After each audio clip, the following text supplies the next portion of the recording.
Bienvenue dans la base de données de l'écran savant. À partir de maintenant, votre téléviseur est branché sur notre circuit. Information demandée, les reins. Votre demande est analysée par l'écran savant. Soyez prêts, nous entrons dans les archives de biologie. L'eau est un élément essentiel à la vie sur Terre. Sans eau, il n'y aurait pas de vie possible. Tous les êtres vivants sont formés par une ou plusieurs cellules qui ont toutes besoin d'un environnement liquide équilibré constitué d'eau et d'autres substances telles que les sels minéraux.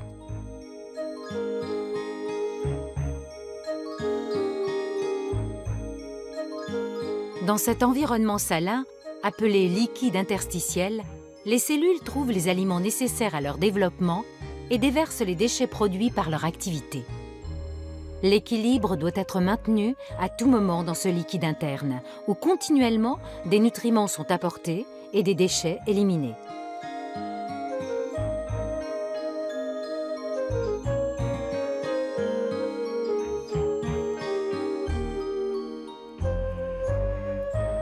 C'est pourquoi, de même qu'il faut respirer et manger, il est vital de posséder un système efficace de filtration des substances de déchets de l'activité cellulaire.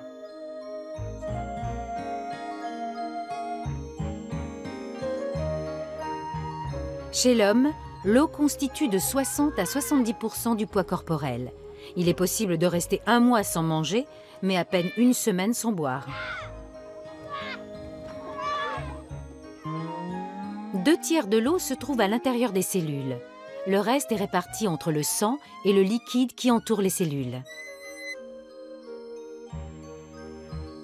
Ce que vous mangez et buvez apporte à votre corps les nutriments et l'eau dont il a besoin.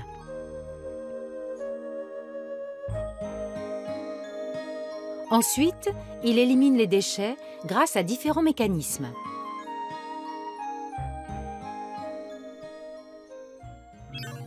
Les mécanismes d'élimination. Une des voies d'élimination est la peau, par l'intermédiaire de la sueur.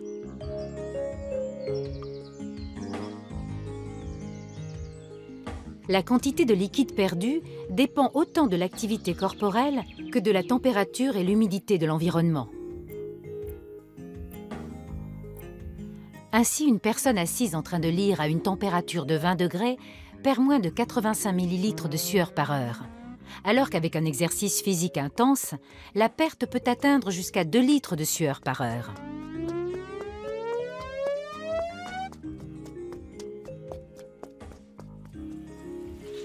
Bien que l'eau, les sels et autres substances soient éliminés par la sueur, sa mission n'est pas de réguler les liquides, mais la température corporelle. La seconde voie d'élimination de l'eau du corps sont les poumons, d'où sort l'eau sous forme de vapeur ainsi qu'un déchet résultant de l'activité cellulaire, le dioxyde de carbone.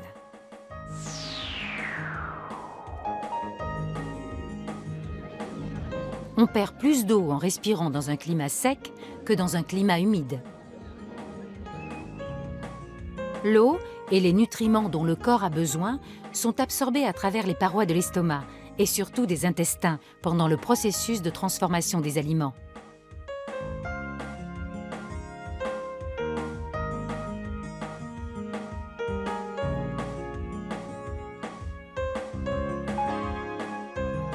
Parfois, ce mécanisme fonctionne mal et une quantité importante d'eau est alors perdue sous forme de diarrhée et de vomissements.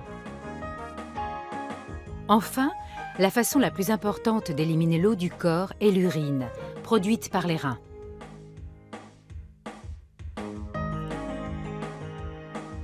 Non seulement les reins filtrent les déchets de fabrication de l'activité cellulaire par l'intermédiaire de l'urine, mais ils aident à contrôler le niveau de certains éléments nécessaires au corps, comme l'eau et les sels minéraux.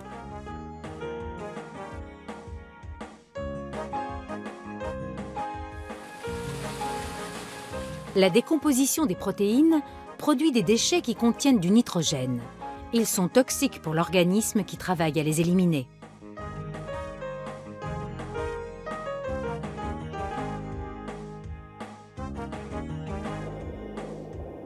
Les poissons, par exemple, les expulsent sous forme d'ammoniac, en les déversant directement dans l'eau où ils se diluent rapidement. Les oiseaux et les reptiles expulsent ces composés sous forme d'acide urique, capable de corroder les statues ou la peinture des voitures. Les mammifères, quant à eux, expulsent ces déchets sous forme d'urée à travers l'urine.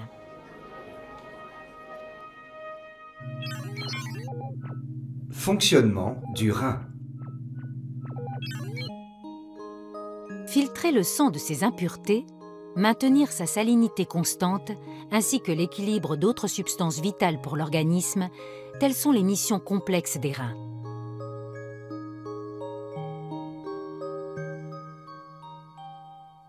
Il est prodigieux d'observer que tous ces petits organes, d'à peine 150 grammes chacun, constituent un vrai système de nettoyage.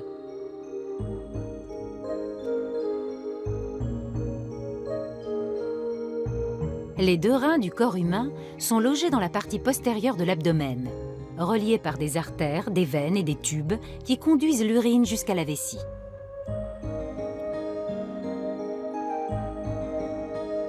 L'intérieur du rein possède une structure complexe qui lui permet de réaliser sa mission avec un haut niveau d'efficacité.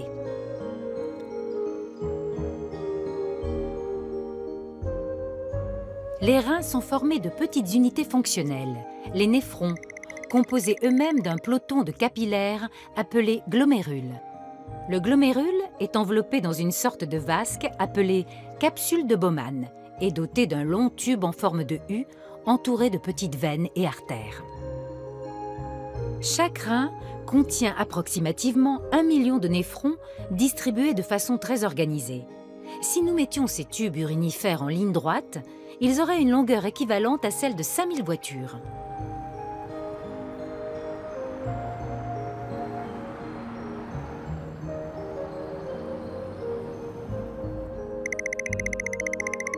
La mission du néphron est de filtrer le sang qui arrive au capillaire du glomérule situé à l'intérieur de la capsule de Bowman. Là, la quasi-totalité des éléments du sang sont absorbés, excepté ceux de grande taille comme les globules rouges et les protéines.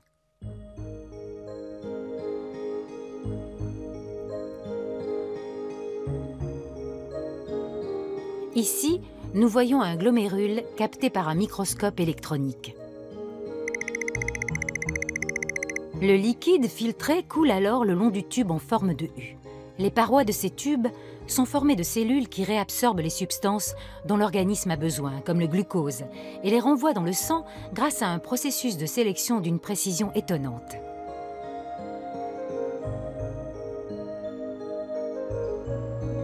Certaines substances, comme l'eau et les sels minéraux, sont réabsorbées dans les quantités nécessaires au maintien de l'équilibre interne du corps.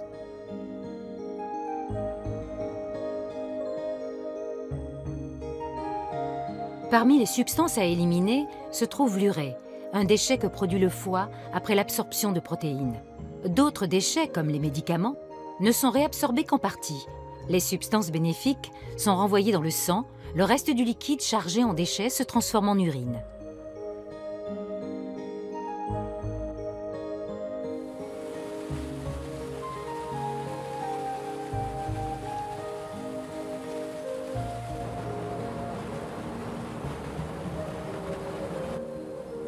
Chaque jour, les reins humains filtrent environ 180 litres d'eau, dont la majeure partie est réabsorbée. À peine 1,5 litre est transformé en urine. L'urine quitte les reins par des tubes fins appelés urtères, qui la distillent goutte à goutte dans un réservoir situé au fond du pubis, la vessie. Là, elle est emmagasinée jusqu'à ce qu'elle soit expulsée à travers l'urètre. Les gains et pertes d'eau du corps changent continuellement, et cependant, la concentration de ces liquides corporels reste constante grâce au travail des reins, partiellement autonome, mais aussi contrôlé par le cerveau, par l'intermédiaire d'hormones.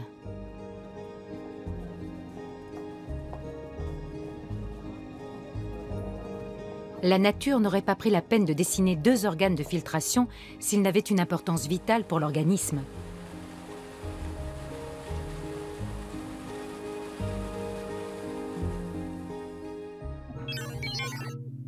Équilibre de l'eau. Les reins fonctionnent avec une efficacité exceptionnelle dans leur tâche difficile de veille à l'équilibre interne des liquides dans notre corps.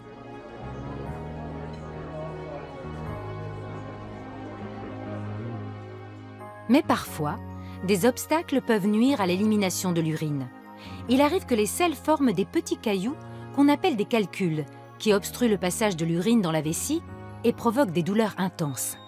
Cette affection n'est pas récente, puisque des calculs ont été trouvés dans les momies égyptiennes. Dans certains cas, ils sont éliminés chirurgicalement, mais actuellement, on utilise beaucoup d'autres techniques, comme les ultrasons et le laser, pour les pulvériser et rétablir la circulation normale de l'urine.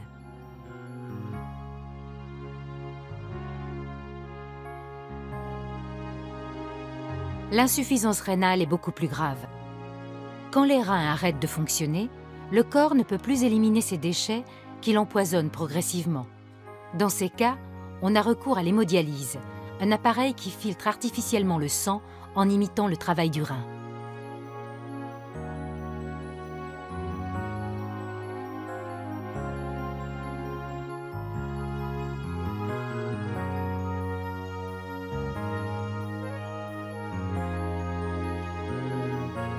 Deux ou 3 nuits par semaine, le sang du patient est filtré à travers une membrane dont les pores sont similaires à ceux des capillaires de la capsule du néphron.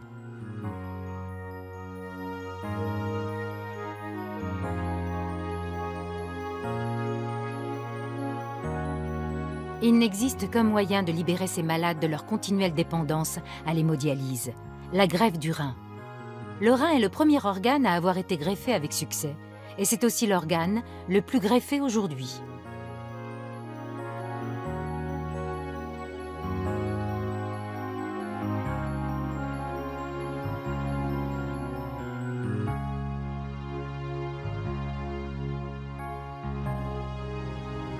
Les reins sont les régulateurs de l'équilibre des liquides et le système de nettoyage de votre organisme. Grâce à eux, vous avez pu vous adapter à la vie hors de l'eau, origine de toute vie il y a des millions d'années.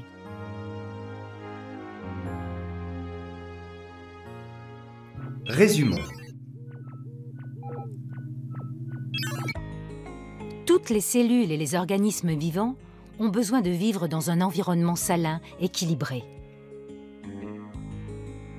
Les reins sont 2 petits organes rougeâtres qui se trouvent dans la partie postérieure de l'abdomen, reliés par des artères et des veines. Des conduits appelés urtères conduisent l'urine jusqu'à la vessie.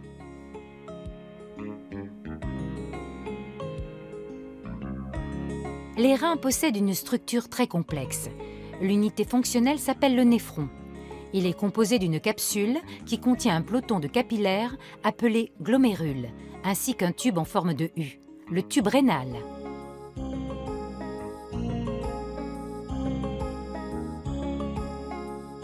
Le néphron filtre le sang qui arrive au capillaire du glomérule, arrive à la capsule, puis au tube rénal. Au début, le liquide filtré est similaire au plasma sanguin, mais progressivement, les substances dont a besoin l'organisme sont réabsorbées, alors que celles qui sont inutiles ou comme l'urée toxique sont éliminées.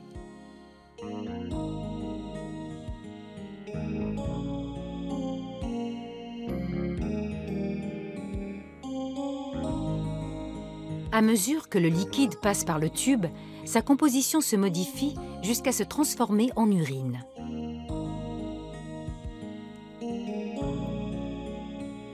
Les reins éliminent l'urine à travers de fins tubes appelés uretères, qui la distillent goutte à goutte dans la vessie. Parfois, des calculs se forment dans les reins, qui, lorsqu'ils obstruent les conduits urinifères, produisent des douleurs intenses. Quand les reins arrêtent de fonctionner, il faut recourir à la dialyse pour dépurer le sang jusqu'à ce qu'on trouve un rein compatible pour le malade.